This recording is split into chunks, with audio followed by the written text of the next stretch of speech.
आज आपण पाहणार आहोत विषय हिंदी पाठ 3 उपहार। चलो किताब निकालो और सुनो।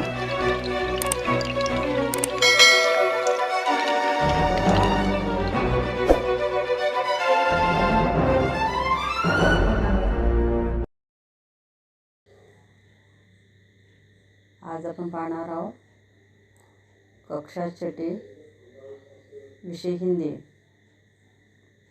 3 उपहार।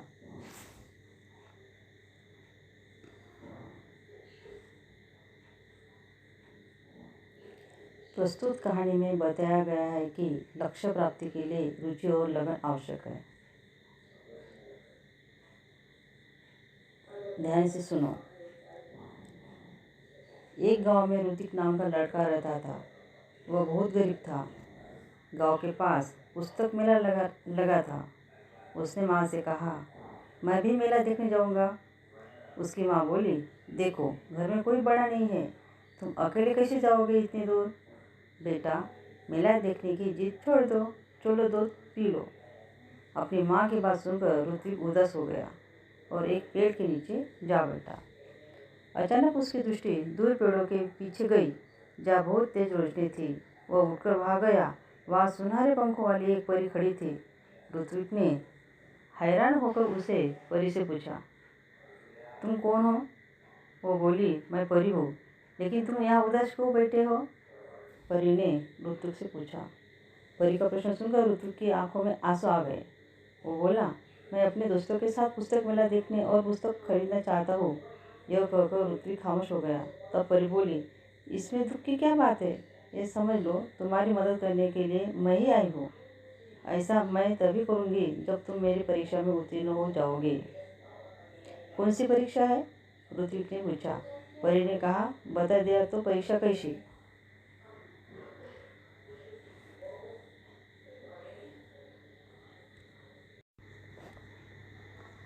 ठीक है, ऐसा कहकर ऋत्विक वहाँ से चला गया। अभी वो कुछ दूर ही गया था कि उसने रास्ते में गिरी हुई एक पोटली मिली। ऋत्विक को यह विश्वास नहीं हो गया कि लाल रंग की इस मखमली पोटली में कोई कीमती चीज़ होगी। उसने उसे खोलना चाहा, फिर सोचने लगा, जब यह मेरी नहीं है तो इसे खोलने का हक भी मेरा नहीं है। ऋत्विक ने पोटली नहीं खोली, तभी किसी की आवाज़ उसके कानों में पड़ी। बेटा, मेरी पोटली गिर गई है रास्ते में, क्या तुमने देखी है? ऋत्विक ने पूछा। किस रंग की थी? लाल रंग की, राहगीर ने बताया।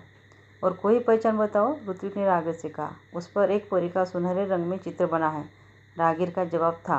ऋत्विक ने अपनी थैली से जब वो पोटली निकाली तो उस पर छपा परी का चित्र चमकने लगा। ऋत्विक ने वो पोटली राहगीर को दे दी। सुबह उठकर वह वहीं पहुंचा जहाँ उसे परी मिली थी। देखा तो वहाँ कोई ही नहीं था। वो बैठ गया। उसकी आंखों के सामने वही लाल रंग की पोटली दिखाई देने लगी। तभी तेज प्रकाश फैला। सामने परी खड़ी थी। परी के दोनों हाथ पीछे थे। परी ने पूछा, कैसे हो? ठीक हूँ, ऋत्विक ने जवाब दिया। तभी परी ने कहा, अपनी आंखें बंद करो, मैं तुम्हें इनाम दूंगी। इनाम यानी बख्शिश। किस बात का? ऋत्विक ने पूछा। तुम उत्तीर्ण हो गए इसलिए, परी बोली। परी की बात ऋत्विक की समझ में नहीं आ रही थी। उसने आंखें बंद कर ली। परी ने उसके हाथों में एक मखमली थैली पकड़ा दी। ऋत्विक ने देखा तो हैरान रह गया। ये तो वही पुतली थी जो उसने राहगीर को दी थी। परी ने कहा, कल मैंने ही तुम्हारी इनामदारी की परीक्षा ली थी और राहगीर भी मैं ही थी, इसलिए मैं तुम्हें यही इनाम दे रही हूँ। परी ने ऋत्विक को समझाया, ईमानदार व्यक्ति के जीवन में किसी वस्तु की कमी नहीं होती। जाओ, अब तुम्हें मनचाही वस्तु मिलेगी। ऋत्विक के पास शब्द नहीं थे जिसने वह परी को धन्यवाद देता। खुशी से उनकी आंखें भर गई। लाल मखमली पोटली ऋत्विक ने अपनी माँ को दी। उसकी समझ में यह नहीं आया कि उसका बेटा उसे क्या दे रहा है। जब माँ वो पोटली खोलने लगी तब पोटली कई गुना बड़ी हो गई। उसमें सुंदर सुंदर पुस्तकें बाहर निकल आई। पुस्तकों का ढेर देखकर माँ चकित रह गई। माँ के पूछने पर ऋत्विक ने सब कुछ बता दिया। अब ऋत्विक ने मित्रों के लिए अपनी बहन कृतिका की सहायता से पुस्तकालय खोला। वह सभी बच्चे आकर अपनी मनपसंद पुस्तकें पढ़ने लगे। उनको पूरा गांव पुस्तक मित्र के नाम से जाने लगा। ऋत्विक ने पुस्तकालय को ही अपने जीवन का ध्येय बना लिया। उसका सारा समय पुस्तकों के बीच बीतने लगा।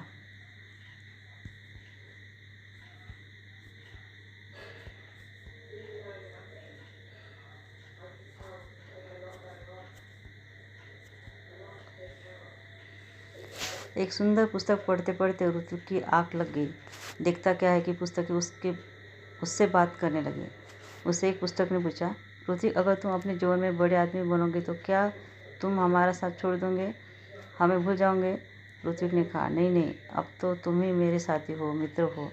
तभी किसी ने दरवाजे की घंटी बजाई और उसकी नींद टूटी। जागने पर देर तक सोचता रहा कि आगे चलकर वो बड़ा सा पुस्तक भंडार खुलेगा।